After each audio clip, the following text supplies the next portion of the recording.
আমাদের কাছে যৌক্তিক মনে হয় যে উনি ব্যক্তি। এখন আজকের অনুষ্ঠানে বাকিরা যারা আছেন সবাই আমাদের শ্রদ্ধাভাজন, আর আমাদের আজকের অনুষ্ঠানের প্রধান আলোচক হিসেবে উপস্থিত আছেন আমার প্রিয় অগ্রজ, ঢাকা বিশ্ববিদ্যালয়ে প্রান্তর থেকে গড়ে ওঠা নেতৃত্ব, 24-এর গণ অভ্যুত্থানের অন্যতম সেনাপতি, বাংলাদেশ জাতীয়তাবাদী ছাত্রদল কেন্দ্রীয় সংসদে সংগ্রামী সাধারণ সম্পাদক নাসিরউদ্দিন নাসির আজকে আমাদের মাঝে উপস্থিত আছে, এবং অপরাপর নেতৃবৃন্দ। আমরা আসলে এখানে যদি দুইটা পার্টে বিবেচনা করি, রক্তাক্ত জুলাই স্মরণ, আপনি যখন জুলাইকে স্মরণ করতে যাবেন, শুধু জুলাই দিয়ে তো জুলাইকে স্মরণ করা যাবে না। এটা শুরু হয়েছিল, প্রথমেই স্মরণ করতে হবে আমাদের আপসহীন দেশনেত্রী বেগম খালেদা জিয়াকে, যিনি এক মুহূর্তের জন্য এই ফ্যাসিবাদ বিরোধী আন্দোলনে আপোষ করেন নাই। উনি কোনোদিন অন্যায়ের সাথে আপোষ করেন নাই। পরবর্তীতে স্মরণ করতে হবে আমাদের মাননীয় প্রধানমন্ত্রী জনাব তারেক রহমানকে। আমরা যখন ছাত্র দলের কোনো প্রোগ্রাম হইতো, স্কাইপিতে আমরা দেখতাম 14 থেকে 15 ঘন্টা একটানা উনি বসে আছেন। উনি আজকে প্রধানমন্ত্রী হওয়ার পরে কিন্তু 18 ঘন্টা পরিশ্রম করেন না, আগে থেকেই ওনার এই পরিশ্রমের দ্বারা অব্যাহত ছিল, শুধুমাত্র বাংলাদেশকে গণতন্ত্র ফেরত দেওয়ার জন্য, শুধুমাত্র ভোটাধিকার ফেরত দেওয়ার জন্য, শুধুমাত্র বাংলাদেশের জনগণকে ভোটের স্বাদ দেওয়ার জন্য, গণতন্ত্রকে মুক্ত করার জন্য। আমাদের মাননীয় প্রধানমন্ত্রী সে সময় থেকে কোনোদিন আপোষ করেন নাই। আর আমাদের বিএনপির সিনিয়র যুগ্ম মহাসচিব অ্যাডভোকেট রুহুল কবির রিজভী আহমেদ, তাকে আমরা অনেক সময় বলি আমাদের রাজনীতির শিক্ষক, কারণ তাকে হঠাৎ করে আপনার মনে হবে রাজনীতির কবি। হঠাৎ করে রাজপথে উনি নেমে পড়তেছেন, তখন মনে হবে এক টকবকে তরুণ, টকবকে যুবক। তাকে আপনারা মিলাইতে পারবেন না, কখনো বয়স দিয়ে বিবেচনা করা যায় না। সেই তারুণ্যের প্রতি গত 2 বছর আগে ঠিক এই সময় উনি কারা অন্তরীণ ছিলেন। কারা অন্তরীণ কেন?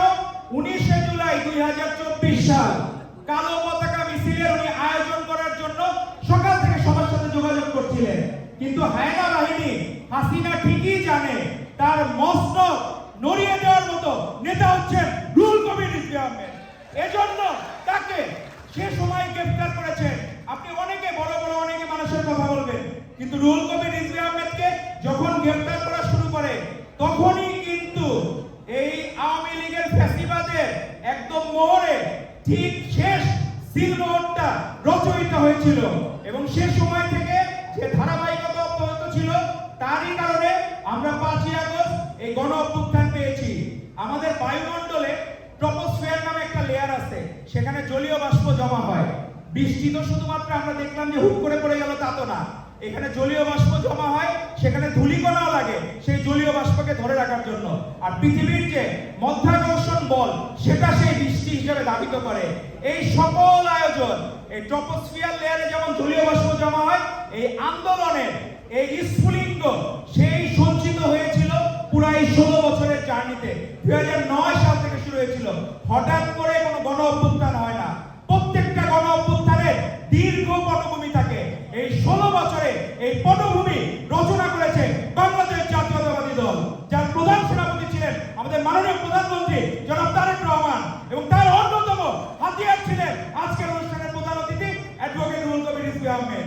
আমরা অল্প আর প্রত্যয়ের কথা যেহেতু আসলো, প্রত্যয় বলতে গেলে এই রাকসুতে আমরা যখন আসিবা ছাত্র সংসদ দেখি, তখন আমাদের মনে পড়ে আদর্শ ছাত্র নেতা কেমন হইতে পারে।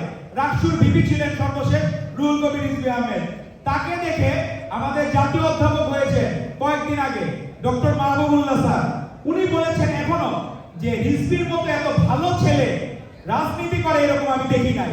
তো রাকসুর আদর্শ ছাত্র নেতার উদাহরণ হচ্ছে রুহুল কবির রিজভী আহমেদ। কিন্তু এখনকার রাকসু আমরা দেখি জিএস, তাকে আমার কাছে মনে হয় তামিল হিরোর মতো, একাই 100, সে অমুকরে দাবড়াচ্ছে, অমুককে মারতেছে। তো আমার কাছে মনে হয় যে সে যে আচরণ করে, আগেকার দিনে ছাত্রলীগে আচরণ করতো।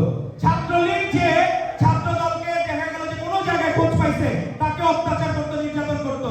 রাষ্ট্র কি আপনাকে আওয়ামী লীগ লিডারের, ছাত্রলীগ লিডারের কি দায়িত্ব দিচ্ছে, নাকি আপনাকে দায়িত্ব দিচ্ছে ছাত্রদের অধিকারের পক্ষে কথা বলার জন্য? আপনাদের আমার মনে হয় সালাউদ্দিন আহমেদের ছাত্র দলের কাছ থেকে রাজনীতি শেখা উচিত। ছাত্র দল ভদ্রদের সংগঠন। আজকে আমরা কখনো এরকম দেখি নাই সে লাঠি হাতে একজনকে মারতে যাচ্ছে। এখন যদি কেউ কোনো মামলার আসামি হয়, ফৌজদারি মামলার, তাকে আপনি ধরে দেন, অ্যারেস্ট করে দেন, সমস্যা